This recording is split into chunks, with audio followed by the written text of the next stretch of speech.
সিঁদুর বলে, দিয়েছি মনের খুশিতে। আমরা দুইজনই মুসলমান, মন বিশুদ্ধ থাকলে সবকিছু বিশুদ্ধ। মানে হিন্দু মুসলমান এটা আমি মনে করি যে ধর্ম সবার। ফরচুনেটলি আমরা মুসলমান, আমাদের একটা প্রোগ্রাম ছিল, আমরা এখান দিয়ে যাচ্ছিলাম, ভাবলাম যে একটু দেখি এই আর কি। হ্যাঁ হ্যাঁ, আমরা দুইজনই মুসলমান। এখানে উৎসব দেখে আমরা আসছি, মুসলমান আর হিন্দু তো এখানে কোনো উৎসব সবার, ধর্ম যার যার উৎসব সবার। এটা হচ্ছে দশমী, এই দিনে ওনাদের যে প্রতিমা, এটা ওনারা বিসর্জন দেয়, ওনাদের যত আর ওনাদের একটা হয়তো থাকে। আসলে আমি যেহেতু মুসলমান, আমার খুব একটা আইডিয়া নাই যে সুখ শান্তির যে বিষয়টা আসছে ষষ্ঠীতে, দশমীতে ওনারা বিসর্জন দেয়।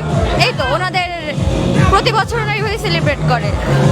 মুসলমান হয়েও যে হিন্দুদের দুর্গা উৎসবে এসে উৎসবটাকে ভাগাভাগি করছেন, এই বিষয়টি আসলে অনেকেই নেগেটিভ ভাবে দেখে। আপনি কি মনে করছেন, এটা কি আসলে ঠিক? এটা যার যার ব্যক্তিগত ব্যাপার। আর আমি মনের যে বিষয়, উৎসব মনের সাথে কানেক্টেড। আমার কাছে মনে হয় মন বিশুদ্ধ থাকলে সবকিছু বিশুদ্ধ। আমি কোনোভাবে দেখি না, আমার সাইড থেকে আমি পজিটিভ ওয়েতে সবকিছু চিন্তা করি। এটাকে সিঁদুর বলে, দিয়েছি মনের খুশিতে, আর কিছুই না। মানে হিন্দু মুসলমান এটা আমি মনে করি যে ধর্ম সবার, উৎসবে আসতে পারে। আর এটা সবার মন কেমন সেটা তো আমার জানার হিসাব নাই, আমাদের পার্সোনাল আমরা আসতে মন চেয়েছে আসছে, এইটুকুই।